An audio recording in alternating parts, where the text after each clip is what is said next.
Hello. आप सब लोग कैसे हैं? आशा करता हूँ बहुत अच्छे होंगे। चलिए, आज की अगर हम बात करें, आज की जो सुनवाई हुई है केस को लेकर, जैसा कि आप सब लोग जानते हैं पिछले 3 दिनों से ये ये बहस हो रही है। आज आखिरी दिन था। आज जो मोशन हियरिंग आज रिजर्व रखा गया है। आज के बाद नहीं होगा। मैं आज के डिटेल्स के बारे में मैं आपको बताना चाहता हूँ। सबसे पहले मैं इस केस के बारे में कुछ तथ्यों के बारे में बताऊंगा। तथ्य क्या है उसके बारे में हम डिस्कस करते हैं। साथियों नमस्कार। आज का जो जैसे कि आप लोग जानते हैं, झारखंड में जो बहाली प्रक्रिया टीजीटी टीचर की बात करें 2016 में प्रारंभ हुई थी, और उस समय शेड्यूल और नॉन शेड्यूल डिस्ट्रिक्ट को बांट दिया गया था। जो 13 डिस्ट्रिक्ट हैं वो शेड्यूल डिस्ट्रिक्ट के हैं, जो 11 डिस्ट्रिक्ट हैं वो नॉन शेड्यूल के हैं। उसको लेकर बहुत नियुक्ति तो हो गई बहुत सारे टीचर्स की। अब बहुत सारे टीचर्स ऐसे हैं जिनकी नियुक्ति नहीं हो पाई है। उसमें शामिल पंच सचिव भी हैं। पंच सचिव का भी नियुक्ति तो नहीं हुआ है, डॉक्यूमेंट वेरिफिकेशन हो चुका है।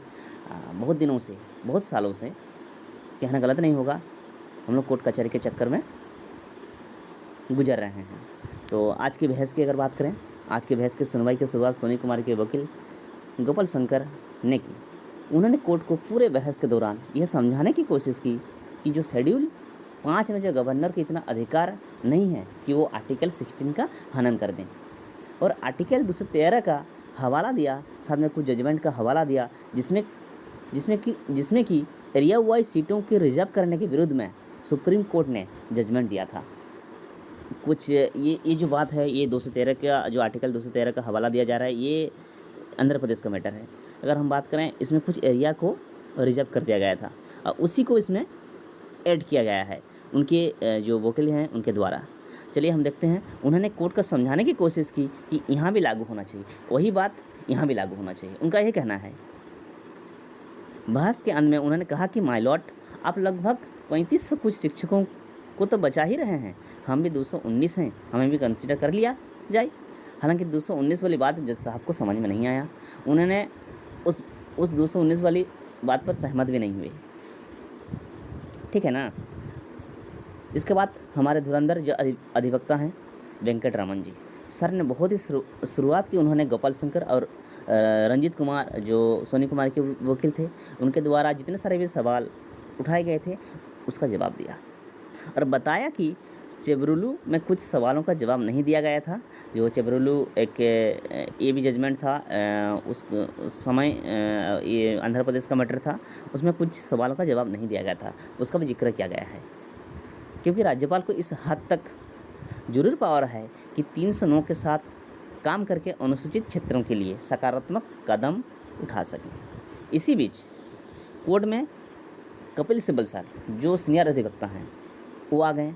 उन्होंने बोलने का शुरुआत किया। उन्होंने कोर्ट को समझाया राज्यपाल को ऐसा पावर है, अगर सरकार राज्यपाल के इस पावर का इस्तेमाल नहीं करेगी तो शेड्यूल एरिया का भला कैसे होगा। जैसे कि अगर बात करें 13-11 जिला जो शेड्यूल एंड शेड्यूल में बांट दिया गया था, उनका ये कहना है जो शेड्यूल डिस्ट्रिक्ट हैं, जैसे कि 13 डिस्ट्रिक्ट को शेड्यूल कर दिया गया था, अगर तो उनका अगर जो 13 डिस्ट्रिक्ट शेड्यूल डिस्ट्रिक्ट है उनका अगर कुछ रिजर्वेशन नहीं दिया जाएगा तो उनका भला कैसे होगा। उनका तो कार्यचन राज्यपाल ही होते हैं। उन्होंने अंत में कोर्ट ने यह भी कहा कि ऐसे हमने नोटिफिकेशन को वापस ले लिया है। ऐसे भी जो नोटिफिकेशन की अगर बात करें वो तो वापस हो चुका है। यहाँ से अपॉइंटमेंट को बचाने आए हैं। ये जो अपॉइंटमेंट है जिनको नियुक्ति नहीं मिला है उनको बचाना है। नोटिफिकेशन तो कैंसिल हो चुका है।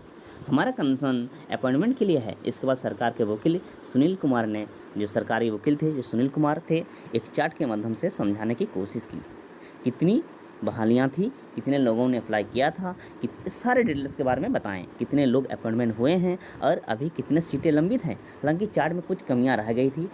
जैसे कि जो वकील थे सुनील कुमार एडवोकेट थे, उन्होंने जो ब्रीफिंग किए थे जो वैकेंसीज के बारे में, उसमें कुछ कमियां जो जज साहब को लगा कि कुछ कमियां रह गई है। इसलिए हमारे जो अधिवक्ता हैं PS पटवालिया सर ने कोर्ट को बताया कि सीट जहाँ भी खाली रही है वहाँ रिजर्व कैटेगरी में है। जैसे कि अगर हम जो शेड्यूल डिस्ट्रिक्ट की बात करें वो रिजर्वेशन था, उसमें जो भी सीट खाली होगी तो रिजर्वेशन डिस्ट्रिक्ट में ही होंगे, है ना। तो खाली रिजर्व कैटेगरी के हैं और कैंडिडेट फिजिकल अवेलेबल नहीं है। ऐसे जो कैंडिडेट हैं जो फिजिकली जो अवेलेबल नहीं है, इस कारण से वहाँ बिल्कुल नहीं है, वहाँ ऐसा बिल्कुल नहीं है। जो शेड्यूल डिस्ट्रिक्ट हैं फिजिकल अवेलेबल नहीं है, ऐसा बिल्कुल नहीं है।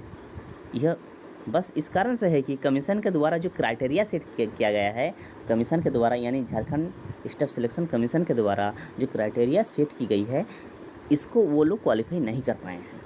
अर्थात 50% का जो क्राइटेरिया है वो पास नहीं कर पाए हैं। साथ ही अधिवक्ता कोर्लिन गोंजाल्विस सर ने कोर्ट को बताया कि इसे डिस्ट्रिक्ट वाइज करने के पीछे मुख्यतः 3 वजह हो सकता है। जो डिस्ट्रिक्ट वाइज रिजर्वेशन किया गया था, इसका मुख्यतः 3 वजह हो सकता है। उनका कहना है एडवोकेट का, absenteeism of teachers in this area, वहाँ टीचर्स की तो एब्सेंट होते हैं।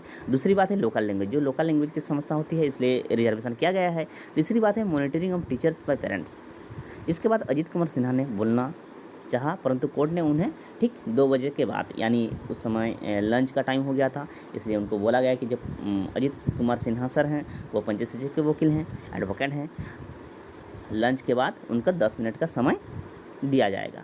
आपको 10 मिनट का समय लेंगे लंच के बाद, ठीक है। अधिवक्ता विकास सिंह बात रखने के लिए पहले ही कोर्ट में आकर बैठे हुए थे। जैसे ही विकास सिंह बोलने के लिए खड़े हुए, कोर्ट ने कहा, देखिए हमने सब कुछ सुन लिया और लंच के दौरान जजमेंट को रिजर्व कर दिया है। जो जजमेंट था, पूरी जो प्रक्रिया था, जो बहस का जो जिसके लेकर ये सारा खेल चल रहा था, उस जजमेंट को रिजर्व कर दिया गया है, यानी नोटिफिकेशन कैंसिल नहीं होगा। उन्होंने कहा, मुझे बस 5 बिंदु मुख्य रूप से रखने हैं। तो कोर्ट ने कहा, आप जो भी कहना चाहते हैं रिजोइंडर में दें दीजिए, हम उसे कंसिडर कर लेंगे। कोर्ट उन्हें 2-3 दिन समय दे रही है, परंतु उन्होंने कहा कि 20 तारीख तक करेंगे। कोर्ट उनकी बात मान गई।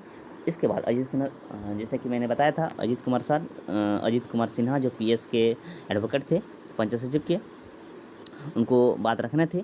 बार बार कह रहे थे कि हमें बोलने कुछ दिया जाए, हम बोलना चाहते हैं। तो जज साहब ने कहा, आप किस फैसले के विरुद्ध हैं? अगर आपके खिलाफ़ कोई फैसला नहीं है, तब जाकर हाईकोर्ट में बातों रखें। इस पर जेएसएससी की तरफ से पल्लवी मैम अपीयर हुए। उन्होंने जब बोलना शुरू किया, उसी दौरान जो जेएसएससी की तरफ से जो एडवोकेट थे, जो पल्लवी मैम, उन्होंने अपीयर हुए, लेकिन जज साहब ने उन्हें डांट दिया। कहा कि कमीशन को कोर्ट में आने का अधिकार नहीं है। कमीशन का क्या काम होता है? जो झारखंड स्टाफ सिलेक्शन कमीशन का होता है, नोटिफिकेशन निकालना, मेरिट बनाना, अपॉइंटमेंट देना। इसलिए वो डांट दिए। आपको सिर्फ एग्जाम लेने का अधिकार है। अंत में अजीत कुमार सिन्हा कहने लगे, 11 जिले में कोई रिजर्वेशन नहीं था, इसलिए 11 जिले पर कोई रोक नहीं था। जो 11 डिस्ट्रिक्ट के थे, मैंने शुरू में ही बताया था, वो नॉन शेड्यूल्ड डिस्ट्रिक्ट थे। उनका रिजर्वेशन उन सब डिस्ट्रिक्ट में रिजर्वेशन नहीं था। न ही जज साहब ने कहा कि ऐसा कुछ नहीं है। अगर मान लीजिए मेरिट लिस्ट को रिसफल किया जाएगा, 11 जिले को भी किया जाएगा, यह हम पर निर्भर करेगा हम कैसा काम करते हैं, अर्थात हमारा व्यूज़ क्या होगा। साथियों, इस फैसले को केवल आज की बातों से नहीं देखना होगा। अगर आप फैसले को देखना है तो 5 दिन में पूरे बहस को देखना होगा। पिछले बहुत दिनों से ये बहस चल रहा था, 3 दिन से 4 दिन से बहस चल रहा था, जिसमें मूल सार यही है कि हमारे जज साहब ने कहा कि नोबडी विल गो होम। हम सबको बस यही प्रार्थना कर रहा है कि हम सुरक्षित रूप से अपनी नौकरी करते रहें। ऐसा जजमेंट में लिखा हुआ होना चाहिए। देखिए, बहुत अगर आने वाले समय में की अगर बात करें तो जजमेंट लिखा जाएगा। उसमें हम लोग उम्मीद करते हैं कि पंचायत सचिव को भी उनमें मेंशन किया जाए कि इनको भी नियुक्ति मिल जाए, चाहे स्टेट कैडर से हो या कॉमन मेरिट लिस्ट निकाल के हो, जिसे भी हो नियुक्ति मिलनी चाहिए। बहुत दिनों से परेशान है, बहुत दिनों से पीड़ित है, बहुत सालों से 5 साल करीब ये वैकेंसी का होने जा रहा है। मुश्किल तो बहुत है। चलिए, बहुत बहुत धन्यवाद। और वीडियो को मैं एक बात कहना चाहता हूँ, वीडियो को शेयर करें, सब्सक्राइब करें और लाइक करें। Thanks for watching.